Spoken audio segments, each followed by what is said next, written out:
കോടികൾ നഷ്ടം വരുന്നു സിനിമാ മേഖലയ്ക്ക്. അങ്ങനെ പറയുമ്പോൾ സിനിമാ മേഖല സ്തംഭിക്കുന്നു. പ്രൊഡ്യൂസർമാരും കൂടെ വരുന്നില്ല.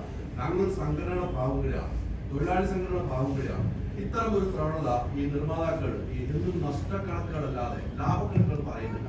അത് ഈ സംഘടനകൾ ഒന്നിച്ചിരുന്ന് തീരുമാനിക്കും, അല്ലെങ്കിൽ സിനിമാ മേഖല ഇല്ലാതാവുന്ന വിഷയത്തിലേക്ക് വരും. ഞങ്ങൾ സംഘടനയുടെ ഭാവുകയാണ്. ഇത്തരം ഒരു ഷൈൻ പറഞ്ഞത് കറക്റ്റാണ്. അപ്പൊ ഷൈൻ പറഞ്ഞത് കൃത്യമായിട്ട് മറുപടി താങ്കൾക്ക് സാധിക്കും. പ്രിയപ്പെട്ട ഹൈദരാലിയോട് ഒരു കാര്യം പറയാനുള്ളത്, ആ വിഷയങ്ങൾ മാത്രം ചർച്ച ചെയ്യാൻ നമുക്കൊരു പ്രസ് മീറ്റും കാര്യങ്ങളും വിളിക്കാം. ഇതിപ്പോ വെള്ളയപ്പം എന്ന് പറഞ്ഞാൽ വെള്ളയപ്പം എന്ന് പറഞ്ഞ സിനിമയുടെ പ്രൊമോഷന് ഇതൊരു ചെറിയ സിനിമയാണ്. അപ്പോ ഇതിന്റെ പ്രൊമോഷനുമായി ബന്ധപ്പെട്ട് നമ്മൾ പറയുന്നത് തന്നെയാണ് പോവേണ്ടത്.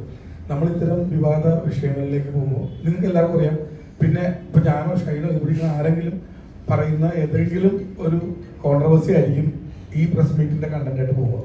ദയവ് ചെയ്ത് നമുക്ക് ഈ സിനിമയെ നിങ്ങളെല്ലാവരും ഒന്ന് പ്രൊമോട്ട് ചെയ്യേണ്ടതുണ്ട്. അപ്പൊ അതുകൊണ്ട് നമുക്ക് ഇതിന്റെ കാര്യങ്ങൾ ഇവിടെ സംസാരിക്കാം. ഇതുമായി ബന്ധപ്പെട്ട് എന്തെങ്കിലും കിട്ടണമെങ്കിൽ ആയിക്കോട്ടെ. കാരണം വേറെ ഇതിലേക്ക് പോകണ്ടല്ലോ എന്ന്